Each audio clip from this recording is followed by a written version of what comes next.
Hi, my name is Reece Williams and I'm delighted to introduce you to the Thursday group Words First semi-final. Words First is a talent development scheme running throughout 2020. Selected artists have attended digital workshops in July and August where they have worked with Young Identity and its established artists and mentors to develop their work. They have worked with Tolu Agbelusi, Gadema, Shirley, Nicole and myself, and the work you are about to watch is truly excellent. Two of these poets will be selected by our illustrious panel of judges to take part in a final showcase at BBC Contain Strong Language in Cumbria, and will also receive mentoring from spoken word artist Hussein Manawer and rapper Avelino. Our panel of judges includes Matt Fenton, Artistic Director of Contact, Zena Edwards, poet and patron of Young Identity, Isaiah Hull, 2017 Words First finalist, and Marisa Draper, Head of Engagement at Home. BBC Words First is presented by BBC Radio 1 Extra, BBC Asian Network, and BBC Contain Strong Language in partnership with Young Identity, Apples and Snakes, and New Reekie. Without further ado, let's get into it. Enjoy.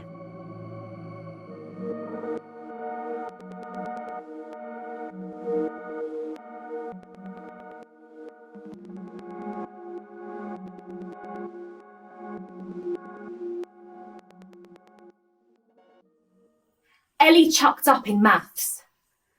Sunflower yellow vomit spewed all over her mental arithmetic answer sheet with all the ferocity of hot, liquid cheese. Mr. Hood said the reason she chucked up so suddenly was 'cause she bites her nails too much. With hindsight, I can't substantiate that reasoning, but as an adult, I don't bite my nails at all. I also don't ride a bike. In old times, when there was only 4 channels, I would often sit myself on a shiny triangular seat and inadvertently become orbited by a ring of cold, pale puppy fat, heavily dented by the unrelenting waistband of low-rise jeans. The itty-bitty bike was white with tassels on the handlebars and a basket on the front, presumably in case I needed to whiz through the woods to hastily deliver Grandma some warm buns.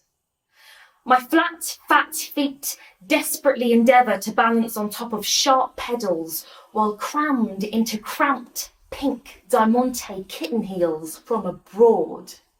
Very chic. And also, I don't wear a helmet because I'm dangerous and I cause upheaval.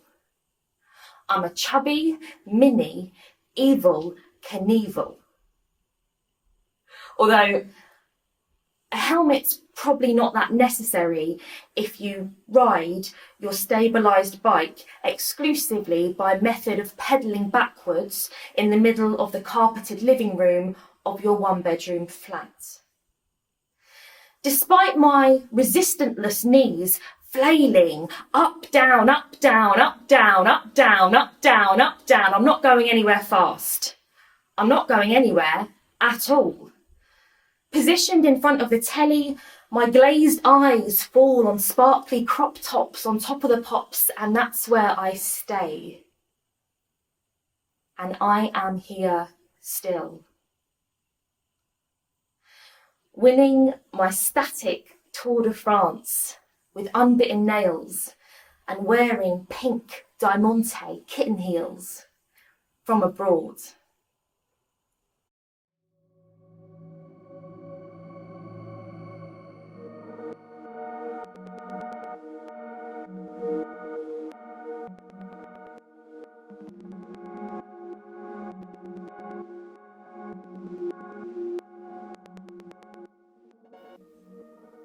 Gilgamesh dreams of mountains. Uruk was his city, Gilgamesh, son of a goddess, 2/3 divine, weighed down by the rest.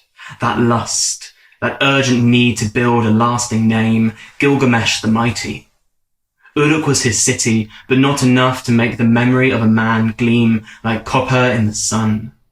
Uruk was his city, but now he rules this ship, slipping through the sea like a snake from its skin, with me by his side, Enkidu the wild man who he trusts the most. We learn to move with the waves, to use the lightest touch or else lose control. Gilgamesh, gripping the back of my neck divine, his thumb rough in my mouth divine. Gilgamesh the little god, sobbing from the pulse and crush of another storm, another body pressed to his own reduced to white knuckles, and a pain which does not pass until it does. Sail still, we skim this new world like a stone. We rest, the shore silent, forests so strange and endless. What waits for us?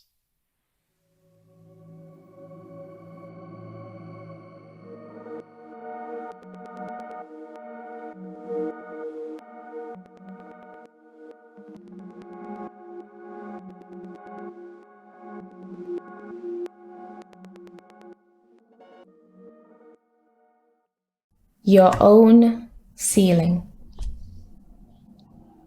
You owe your ceiling an apology. Don't frown. The fact that you're confused is why you owe your ceiling an apology. Think of the times you lay there in the thick hours between it and your grave, where it soaked up yearnings and confessions caged in your throat through your eyes. The times you clung on to the day out of dread for tomorrow or need for more today. The time you desperately tried to summon the sun because the night was too long and your anticipation couldn't quite stretch as far. Or you had cried all day and the night was too tall and your tears needed the new morning for its banks to burst over. It met you, interceded between heaven and hell for you, to always be one blink away from a new day. You owe your ceiling an apology, but it reads the blurb of your life every night, and it has already forgiven you.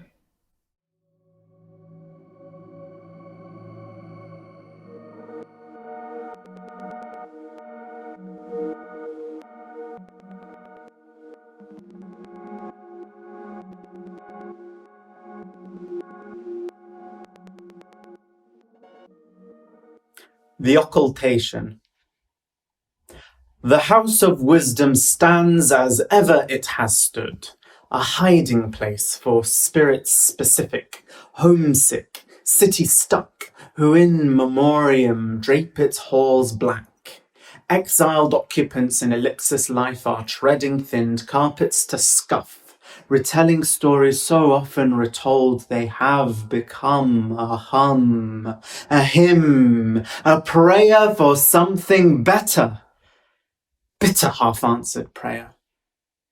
A wedding and laughter, then azar, remembrance of martyrs, in dismal celebration of their swelling numbers, in dwindling numbers, mingling only with ourselves, living within the brick walls of this in-between, giving the world outside not a look. A book hides in the musty library past the stairwell, stacked on top of a jammed-in tract above a packed-out row of saintly lives along the highest length, needing first a stool, then a risky step up a lower shelf to reach its cheap cover clad Hussein green, a Browning record of the struggles of heroes and our forebears' many good deeds. Did we do all that this faded ink claims? We will never forget how our ancestors suffered, each resisting their own Yazid. But smudges garble the story, so we put what remains into rituals of mourning. We so want to venture beyond the shaded eclipse, but a corpse's pulsing grin beckons us back.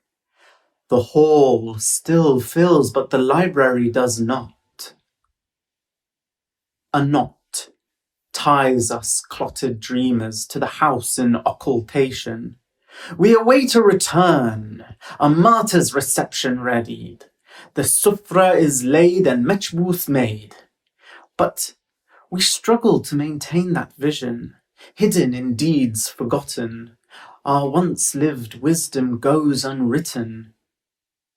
We exist in its omission.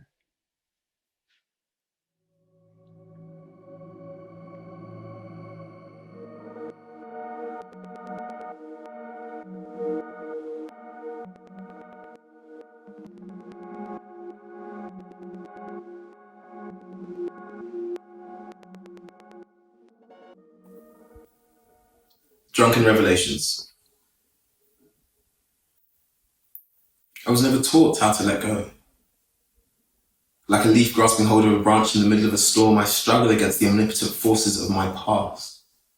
Skeletons stored in closets, hidden in shadows. The clattering of bones pervades the silence like the beat of a drum.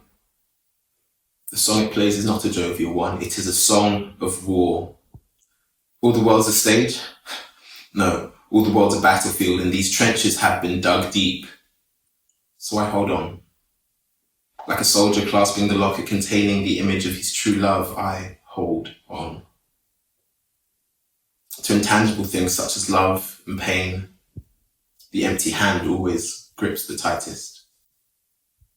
I hold on to memories of forgotten dreams. Time spent burning trees in search of deeper truth and meaning. Rapping hidden in the clouds, I really felt like Killer Bee, but how could I choose to kill a bee, both physically and mentally? Facing all my inner demons, realizing I have become a man I thought I'd never be, but damn, the shit is killing me. Was killing me. I'm awoken by intoxicated arguments.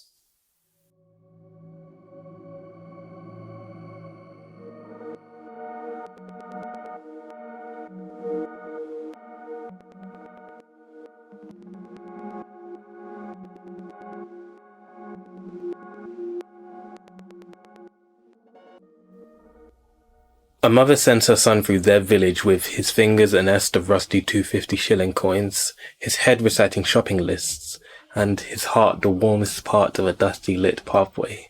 This shopping list reads, a bag of milk, a box of eggs, some chapati, and a bread loaf.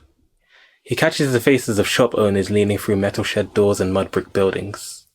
Toil, tiredness, grief. The years, they drew battle scars on their faces clear as the cracks on the pathway he walked on. They see him and these cracks widen through smiling lips. Mama Sarah from the shop next door sends the best regards of Mama Sanyu from down the road, and how many of these cracked faces had known him long before he knew himself now. The shopping list reads, a bag of milk, a box of eggs, some chapati, a bread loaf, and Mama Sanyu's best regards. This coin in his hand looks familiar. Then he smiles because he's reminded that this village is one body, a single shop but a vertebra within its backbone, and village hands wrap around it like a spinal cord. Each coin spirals through village hands as if flicked through a fountain of wishes. Each child whispers a prayer for prosperity as the coin passes to the next person and the next, until it ceases to be a 250 shilling piece, because how can a coin coated in a mist of wishes keep the value placed upon it now? This shopping list reads, a bag of milk, a box of eggs, some chapati, a bread loaf, Mama Sandy's best regards, and a prayer. And he heads back through metal sheds and mud brick buildings with his fingers nesting a wrinkled black bag of goods, his head reciting well wishes from the community, and his heart pouring out more prayers for prosperity.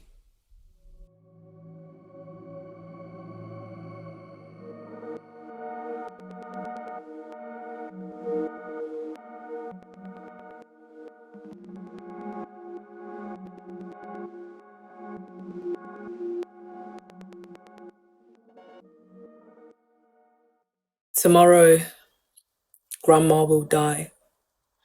I'll spend the night in and out of sleep. bed cacophonous, eyes bathed in salt. I'll become a drought, mud cracked mouth from catching saline. I'll wonder what the Atlantic between us is doing. How many tears did it swallow to become an ocean? I'll weep again, before and after Fajr prayers, telling my memories to sit down and tuck their knees into their chest. Pacing won't remove the dug-out soils from our shoes. And 1,000 yesterdays before this, our prayers still held. Unexpired, tucked under the bread and square butter, folded in the corners of the expensive perfume magazines, in the man who never sleeps, almost as jittery as us. And even before the tickets were bought, please let us meet again in good health and good wealth.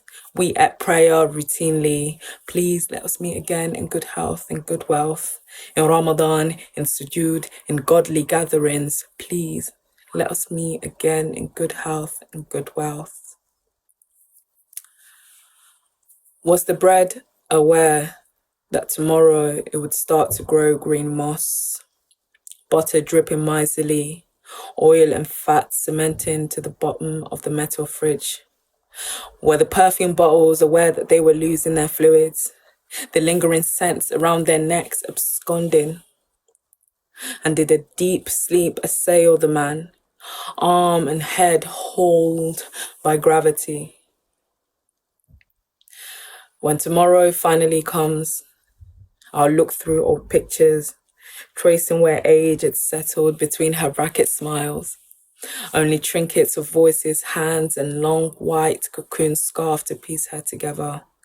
I'll bring out my crayons, push skin together, douse her in brown that is just too brown.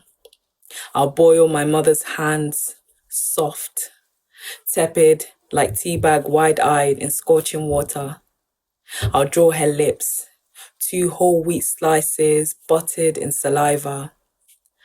And I'll create my grandma long enough to stick her back onto our fridge and hold the corners with our DNA.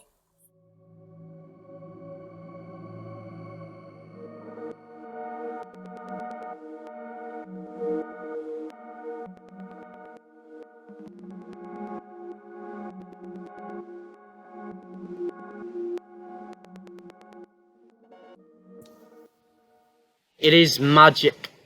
It is music. It is magisterial Samat Busby and his fearless Red Army. It is the smell of grass and sweat and leather boots on Sunday morning at 10 a.m. in Fog Lane Park. It is endless blue Mondays, full of stubborn love. We do things differently here.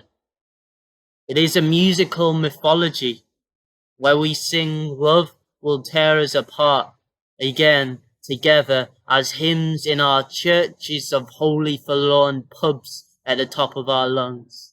It is unrelenting protest and unashamed pride. It is torn up posters of prime ministers in piss-stained alleyways, wild-haired, wide-eyed saxophonists blowing wildly in the dead of night, heavy metal psychedelic rockers sharing stages with evangelist preachers, streets welcoming you like grandma's soggy kisses. Its theatres, cinemas, temples, nightclubs, youth clubs embrace you like a cup of tea that never loses its warmth. A city cold on the outside, yet warm at heart. Like a thawing snowman, it is rain falling, making our streets grey, only emboldening us to answer back with light. Art is forever ebbing and flowing here. You see, our skies were once white with smog, as a revolution was born here. Yet this city, proud and free, together as a hive, is the yellow of the worker bee. It is the yellow of the worker bee. It is a razor blade, coated in sweet honey, an old Jewish lady and a Muslim man praying together at a vigil for the Arena 22. It too is the Peterloo 18 in 1819. Their spirit is immortal. It is tragedy, then unity. It is a shy kid finding solace in a group of poets. It is poetry. It is 1,000 souls of artists doomed with restlessness, sent to heaven, shivering in the ear canals of your mind. It is 1,000,000 starving poems etched on my humble skin. It is home.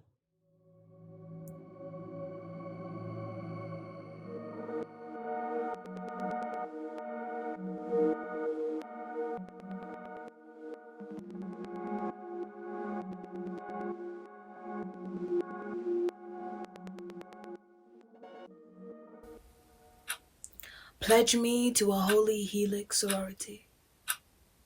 DNA is deluxe. In the brown paper bag club. You scrutinize this skin designed by God, inspecting complexion like a clock. Do I make you tick? Do I tick your box? My brown flesh filled your idol test, though it was the origins of all of us. Did you forget?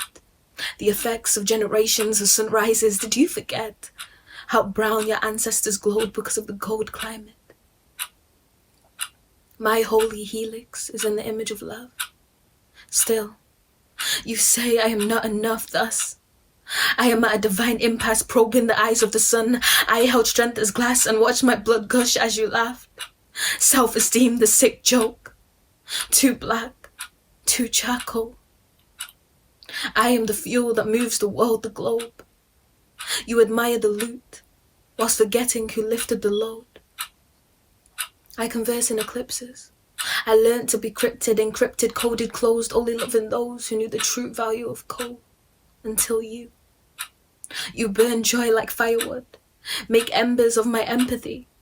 You snare inside but remain stoic. I relapse and hurt makes me heroic. I had to save myself from you, so I became a poet. Lifted my soul from the abyss, from my lowest. I watered the dirt you gave me into roses. When you dragged my mind through the mud, it made me focus. I started to notice. You always knew how to beckon the broken. Saw the shade of my skin as in need of baptizing. I didn't walk the plank, I dived in. You were not my twin flame, but you were almost Armageddon. The fiery ruins of my adolescence, remember. The genesis of us in Eden. Before folklore called an angel a demon.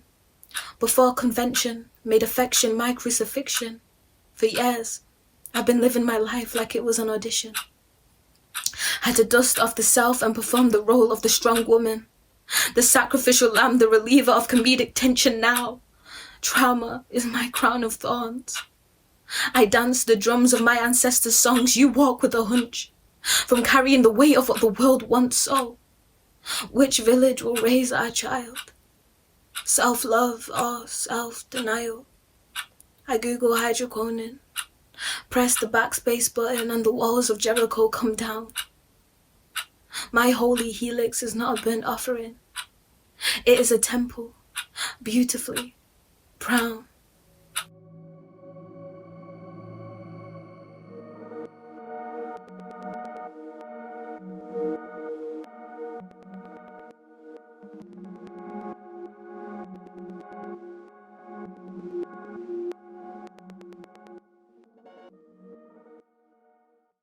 This poem is called Why Ask Me? Why ask me? How are you? Yeah, I know your mind is lost on your plans for later. I don't want to waste your time, so I answer to the script, yes, I'm fine. Now I carry on playing this game of charades, and my soul is broken behind this masquerade, and when the curtains have closed and the audience have left, I am still not alone. Depression is the phantom screaming at me, smashing my head backstage, setting the stage for my vulnerability. She cuts me when I enter any beautiful scene. She does what she can to keep me awake so I can see her ooze from my skin that much longer, until we're both so tired she puts us to bed. And then the next morning I am part of a hangover. Every night depression is the phantom screaming at me, smashing my head backstage. She sits me in front of the mirror, mocks my every imperfection. My face is the Freudian slip in this soliloquy. She is the gluttony in God's masterpiece. And I'm the sick joke in this tragedy. I purge each set I stumble upon, flush my sins in toilet bowls, praying that the bleach washes it away, but still smell my self-esteem decay through metal grids and dark drains. My phantom screams at me, smashing my head backstage. She sets the stage for my vulnerability. And I carry on playing this game of charades, and my soul is broken behind this masquerade. And when the curtains have closed and audience have left, I am still not alone. And when you ask me, how are you? The only reason I say I'm fine is because I don't feel worthy of an extra second of your time. Thank you.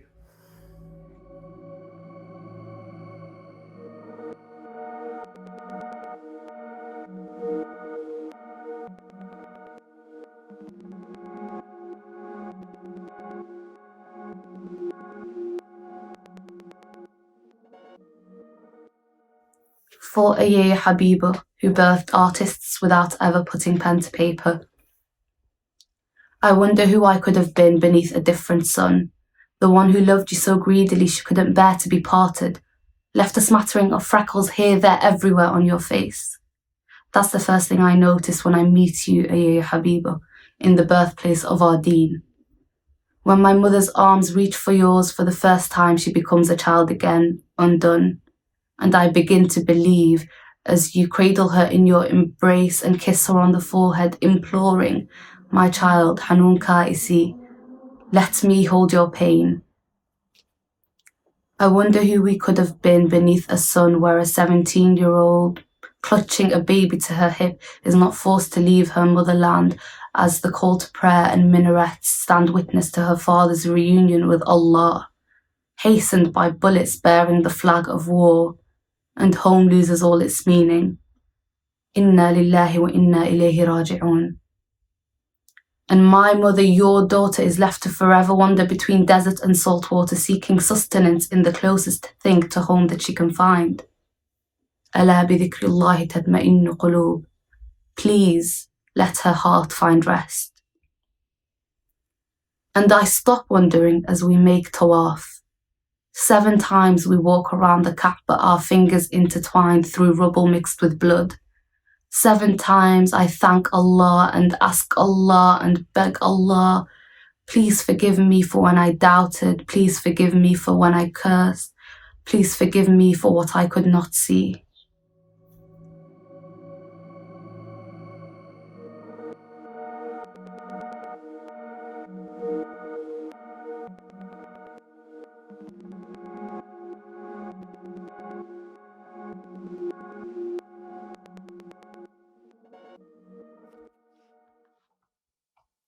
Sargam.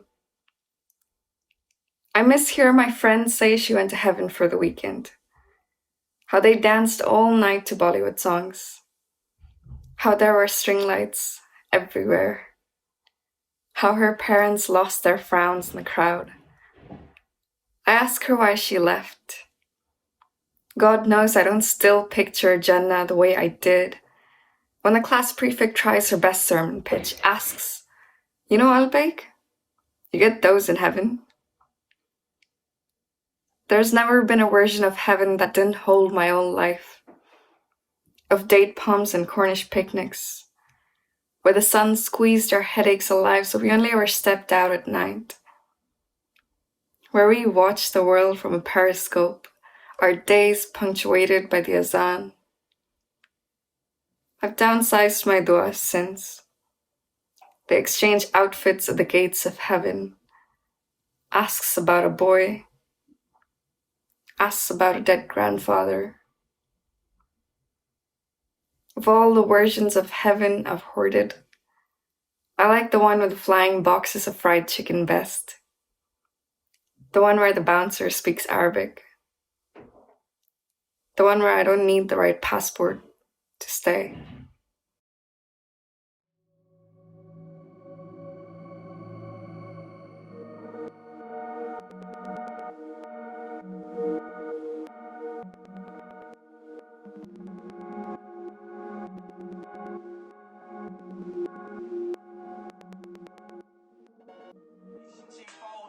This ain't the archetype of street sound. Scan for ultrasounds, north, south, east, west, and all round. And then to the underground. You say that everything sounds the same. Then you go by them.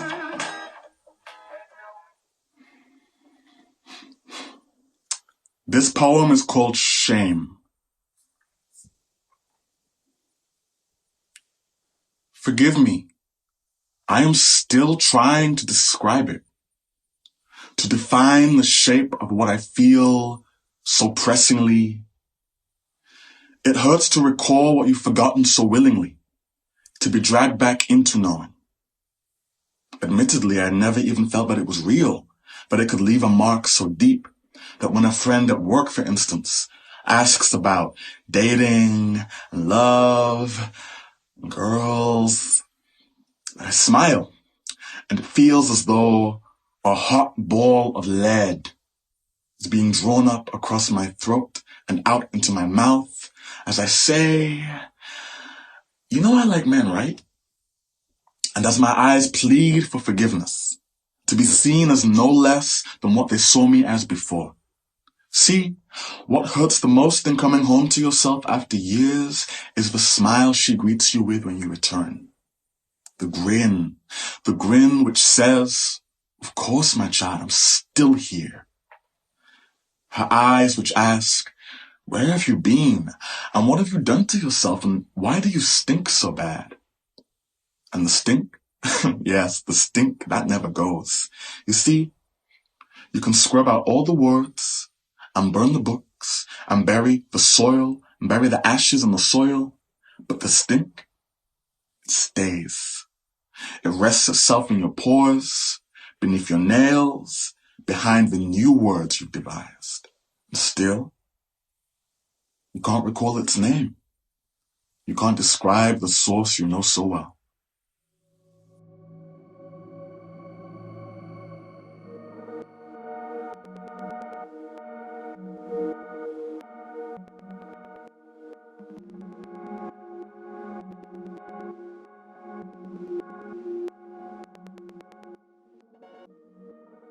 I remember waiting outside the exam hall, fingers chewing my sleeves, toes digging into concrete, head swollen with sums. Good grades equals good job equals good pay equals happiness. All of this relied on a single test, so when I studied, scraped the textbook clean like oxygen in a carotene. Eat, study, sleep, repeat. My pen claimed me, pumped ink through my capillaries, birthed gravity with a cramp. My future was in my hands. I will be happy when, it began to sound like a question. I will be happy when. I studied to get from point A to B, forgot the space in between. Spent my days worrying about where I'll be when I'm 40. When I look back now, I notice how much I've grown since then.